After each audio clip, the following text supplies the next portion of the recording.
Machado de Assis. A cartomante. Hamlet observa a Horácio que há mais coisas no céu e na terra do que sonha a nossa filosofia.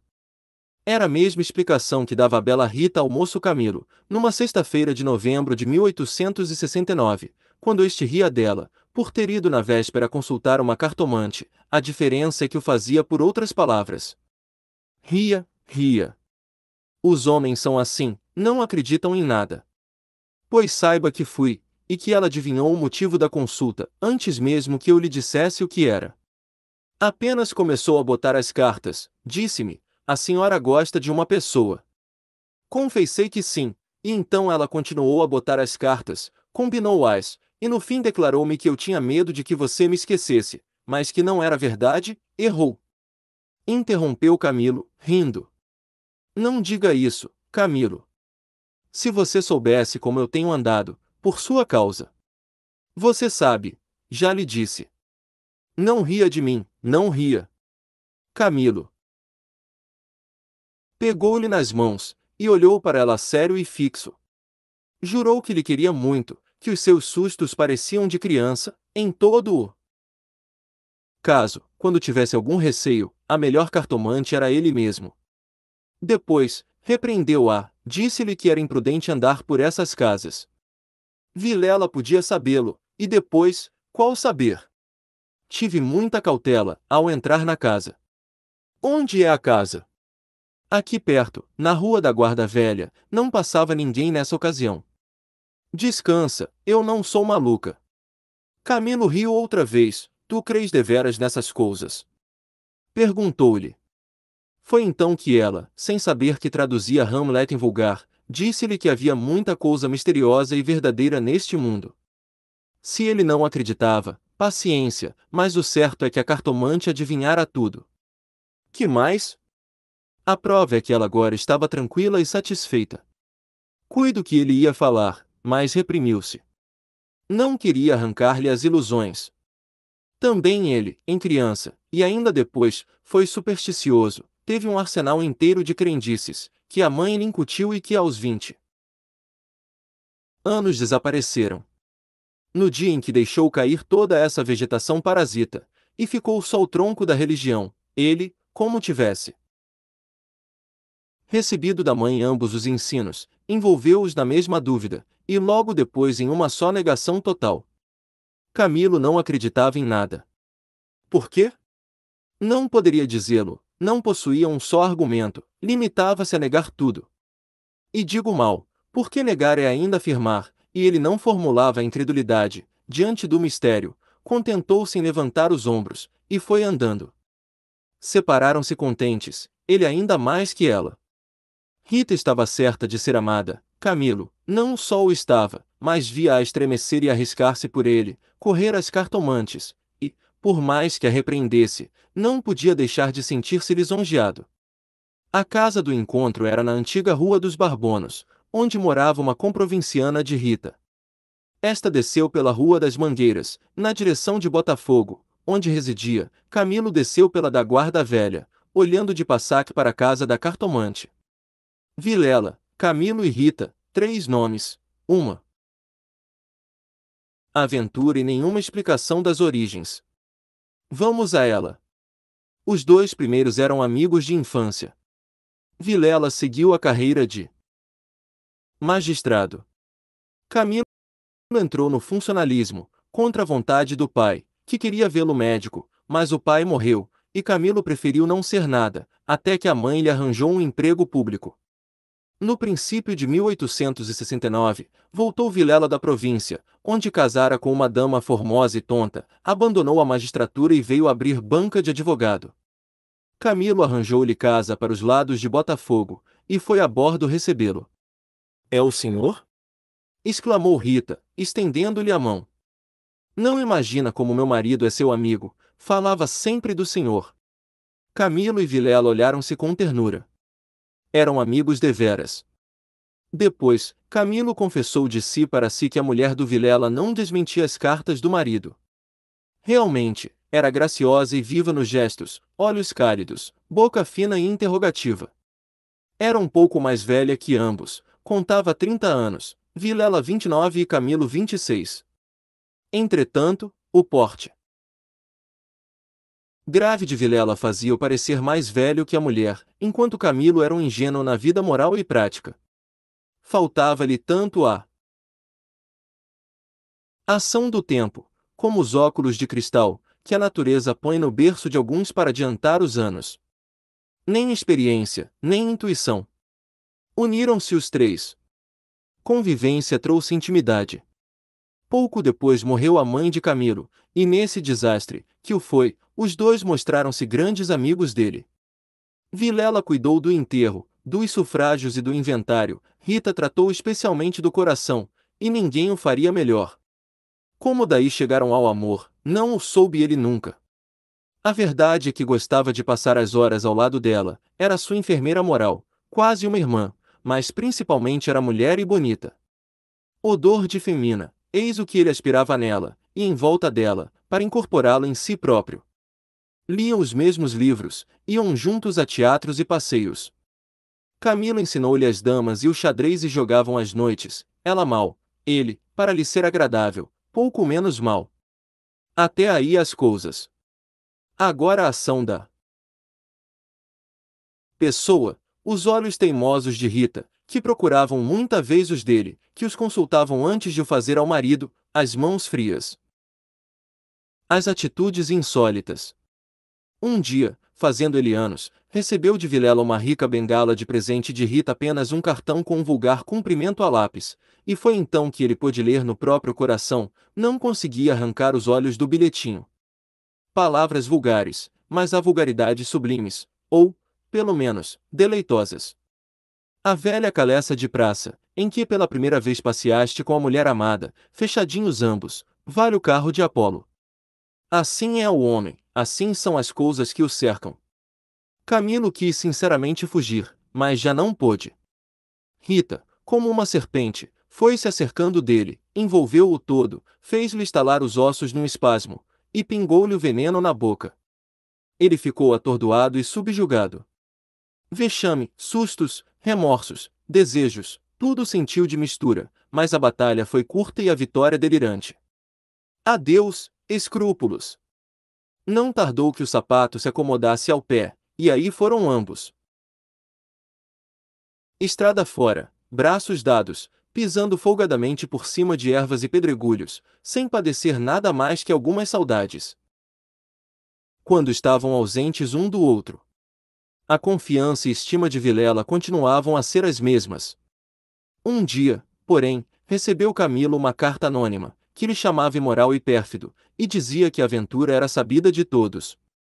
Camilo teve medo, e, para desviar as suspeitas, começou a rarear as visitas à casa de Vilela. Este notou-lhe as ausências. Camilo respondeu que o motivo era uma paixão frívola de rapaz. Candura gerou astúcia. As ausências prolongaram-se, e as visitas cessaram inteiramente. Pode ser que entrasse também nisso um pouco de amor próprio, uma intenção de diminuir os obséquios do marido, para tornar menos dura a leivosia do ato. Foi por esse tempo que Rita, desconfiada e medrosa, correu à cartomante para consultá-la sobre a verdadeira causa do procedimento de Camilo. Vimos que a cartomante restituiu-lhe a confiança, e que o rapaz repreendeu-a por ter feito o que fez. Correram ainda algumas semanas. Camilo recebeu mais 2 ou 3 cartas anônimas, tão apaixonadas, que não podiam ser. Advertência da virtude, mais despeito de algum pretendente, tal foi a opinião de Rita, que, por outras palavras mal compostas, formulou este pensamento: a virtude é preguiçosa e avara, não gasta tempo nem papel, só o interesse é ativo e pródigo. Nem por isso Camilo ficou mais sossegado, temia que o anônimo fosse ter com Vilela, e a catástrofe viria então sem remédio. Rita concordou que era possível. Bem, disse ela, eu levo os sobrescritos para comparar a letra com as das cartas que lá aparecerem, se alguma for igual, guardo-a e rasgo-a. Nenhuma apareceu, mas daí a algum tempo Vilela começou a mostrar-se sombrio, falando pouco, como desconfiado. Rita deu-se pressa em dizê-lo ao outro, e sobre isso deliberaram. A opinião dela é que Camilo devia tornar à casa deles, tatear o marido, e pode ser até que lhe ouvisse a confidência de algum negócio particular. Camilo divergia, aparecer depois de tantos meses era confirmar a suspeita ou denúncia.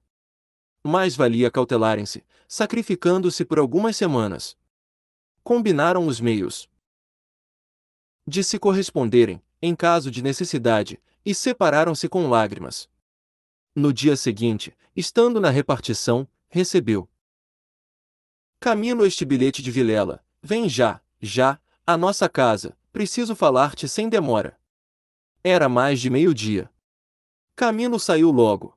Na rua, advertiu que teria sido mais natural chamá-lo ao escritório, porque em casa tudo indicava matéria especial, e a letra, fosse realidade ou ilusão, afigurou-se-lhe trêmula. Ele combinou todas essas coisas com a notícia da véspera. Vem já, já, à nossa casa, preciso falar-te sem demora, repetia ele com os olhos no papel imaginariamente, viu a ponta da orelha de um drama, Rita subjugada e lacrimosa, Vilela indignado, pegando da pena e escrevendo o bilhete, certo de que ele acudiria, e esperando-o para matá-lo. Camilo estremeceu, tinha medo, depois sorriu amarelo, e em todo caso repugnava-lhe a ideia de recuar, e foi andando. De caminho, lembrou-se de ir à casa, podia achar algum recado de Rita, que lhe explicasse tudo. Não achou nada, nem ninguém. Voltou à rua, e a ideia de estarem descobertos parecia-lhe cada vez mais verossímil. Era natural uma denúncia anônima, até da própria pessoa que o ameaçara. Antes, podia ser que Vilela conhecesse agora tudo. A mesma suspensão das suas visitas, sem motivo aparente, apenas com um pretexto fútil, viria a confirmar o resto. Camilo ia andando inquieto e nervoso. Não relia o bilhete, mas as palavras estavam decoradas, diante dos olhos, fixas, ou então, o que era ainda pior, eram-lhe murmuradas ao ouvido, com a própria voz de Vilela. Vem já, já, à nossa casa, preciso falar-te sem demora. Ditas assim, pela voz do outro, tinham um tom de mistério e ameaça. Vem, já, já, para quê? Era perto de 1 hora da tarde. A comoção crescia de minuto a minuto. Tanto imaginou o que se iria passar, que chegou a crê-lo e vê-lo.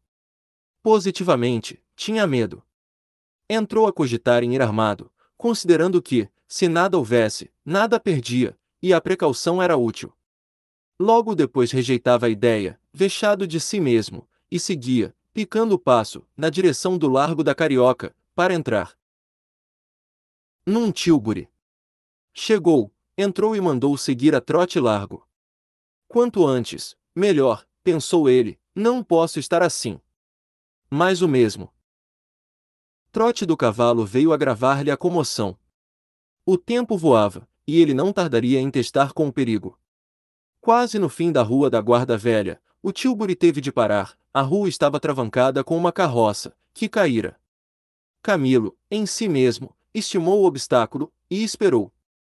No fim de 5 minutos, reparou que ao lado, à esquerda, ao pé do tílburi, ficava a casa da cartomante, a quem Rita consultara uma vez, e nunca ele desejou tanto crer na lição das cartas. Olhou, viu as janelas fechadas, quando todas as outras estavam abertas e pejadas de curiosos do incidente da rua. Dir-se-ia a morada do indiferente destino. Camilo reclinou-se no tílburi, para não ver nada. A agitação dele era grande, extraordinária, e do fundo das camadas morais emergiam alguns fantasmas de outro tempo, as velhas crenças, as superstições antigas. O cocheiro propôs-lhe voltar à primeira travessa, e ir por outro caminho, ele respondeu que não, que esperasse. E inclinava-se para fitar a casa. Depois fez um gesto incrédulo, era a ideia de ouvir a cartomante, que lhe passava ao longe, muito longe, com vastas asas cinzentas, desapareceu, reapareceu, e tornou a esvair-se no cérebro, mas daí a pouco moveu outra vez as asas, mais perto, fazendo uns giros concêntricos. Na rua, gritavam os homens, safando a carroça, anda! Agora! Empurra! Vá! Vá! Daí a pouco estaria removido o obstáculo. Camilo fechava os olhos, pensava em outras coisas, mas a voz do marido sussurrava-lhe à orelha as palavras da carta: "Vem, já, já." E ele via as contorções do drama e tremia. A casa olhava para ele. As pernas queriam descer e entrar. Camilo achou-se diante de um longo véu opaco, pensou rapidamente no inexplicável de tantas coisas. A voz da mãe repetia-lhe uma porção de casos extraordinários, e a mesma frase do príncipe de Dinamarca reboava-lhe dentro: há mais coisas no céu e na terra do que sonha a filosofia. Que perdia ele, se deu por si na calçada, ao pé da porta. Disse ao cocheiro que esperasse, e rápido enfiou pelo corredor, e subiu a escada. A luz era pouca, os degraus comidos dos pés, o corrimão pegajoso, mas ele não viu nem sentiu nada. Trepou e bateu. Não aparecendo ninguém, teve ideia de descer, mas era tarde, a curiosidade fustigava-lhe o sangue, as fontes latejavam-lhe, ele tornou a bater uma, duas, três pancadas. Veio uma mulher, era a cartomante. Camilo disse que ia consultá-la, ela fê-lo entrar. Dali subiram ao sótão, por uma escada ainda pior que a primeira e mais escura. Em cima, havia uma salinha, mal alumiada por uma janela, que dava para o telhado dos fundos. Velhos trastes, paredes sombrias, um ar de pobreza, que antes aumentava do que destruía o prestígio. A cartomante fê-lo sentar diante da mesa, e sentou-se do lado oposto, com as costas para a janela, de maneira que a pouca luz de fora batia em cheio no rosto de Camilo. Abriu uma gaveta e tirou um baralho de cartas compridas e enxovalhadas. Enquanto as baralhava, rapidamente, olhava para ele, não de rosto, mas por baixo dos olhos. Era uma mulher de 40 anos, italiana, morena e magra, com grandes olhos sonsos e agudos. Voltou 3 cartas sobre a mesa, e disse-lhe: vejamos primeiro o que é que o traz aqui. O senhor tem um grande susto. Camilo, maravilhado, fez um gesto afirmativo. E quer saber, continuou ela, se lhe acontecerá alguma coisa ou não, a mim e a ela, explicou vivamente ele. A cartomante não sorriu, disse-lhe só que esperasse. Rápido pegou outra vez das cartas e baralhou-as, com os longos dedos finos, de unhas descuradas, baralhou-as bem, transpôs os maços, 1, 2, 3 vezes, depois começou a estendê-las. Camilo tinha os olhos nela curioso e ansioso. As cartas dizem-me. Camilo inclinou-se para beber uma a umas palavras. Então ela declarou-lhe que não tivesse medo de nada. Nada aconteceria nem a um nem a outro. Ele, o terceiro, ignorava tudo. Não obstante, era indispensável muita cautela, ferviam invejas e despeitos. Falou-lhe do amor que os ligava, da beleza de Rita. Camilo estava deslumbrado. A cartomante acabou, recolheu as cartas e fechou-as na gaveta. A senhora restituiu-me a paz ao espírito, disse ele estendendo a mão por cima da mesa e apertando-a da cartomante. Esta levantou-se, rindo. Vá, disse ela, vá, ragazzo e namorato.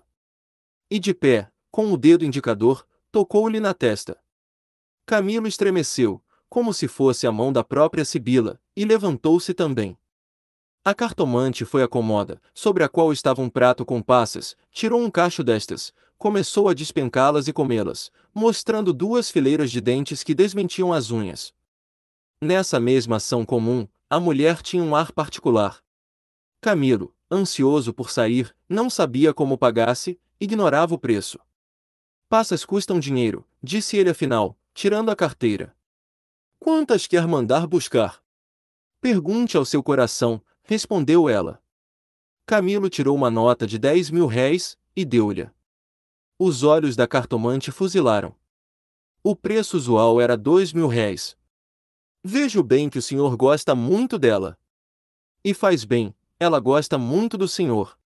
Vá, vá, tranquilo. Olha! Escada, é escura, ponha o chapéu. A cartomante tinha já guardado a nota na algibeira, e descia com ele, falando, com um leve sotaque. Camilo despediu-se dela embaixo, e desceu a escada que levava à rua, enquanto a cartomante, alegre com a paga, tornava acima, cantarolando uma barcarola. Camilo achou o Tílburi esperando, a rua estava livre. Entrou e seguiu a trote largo. Tudo lhe parecia agora melhor, as outras coisas traziam outro aspecto, o céu estava límpido e as caras joviais. Chegou a rir dos seus receios, que chamou pueris, recordou os termos da carta de Vilela e reconheceu que eram íntimos e familiares. Onde é que ele lhe descobrira a ameaça? Advertiu também que eram urgentes, e que fizera mal em demorar-se tanto, podia ser algum negócio grave e gravíssimo. Vamos, vamos depressa, repetia ele ao cocheiro.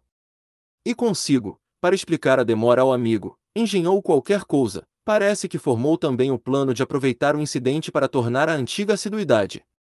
De volta com os planos, reboavam-lhe na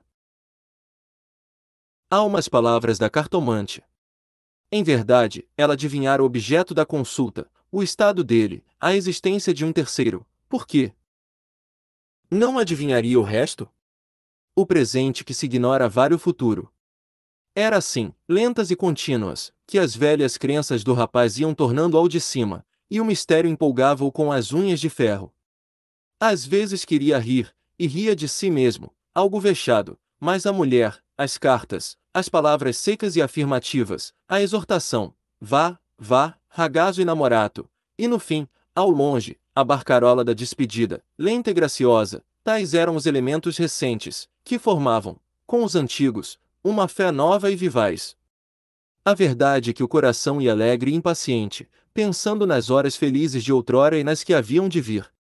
Ao passar pela glória, Camilo olhou para o mar, estendeu os olhos para fora, até onde a água e o céu dão um abraço infinito, e teve assim uma sensação do futuro, longo, longo, interminável. Daí a pouco chegou à casa de Vilela. Apeou-se, empurrou a porta de ferro do jardim e entrou. A casa estava silenciosa. Subiu os 6 degraus de pedra, e mal teve tempo de bater, a porta abriu-se, e apareceu-lhe Vilela. Desculpa, não pude vir mais cedo, que há?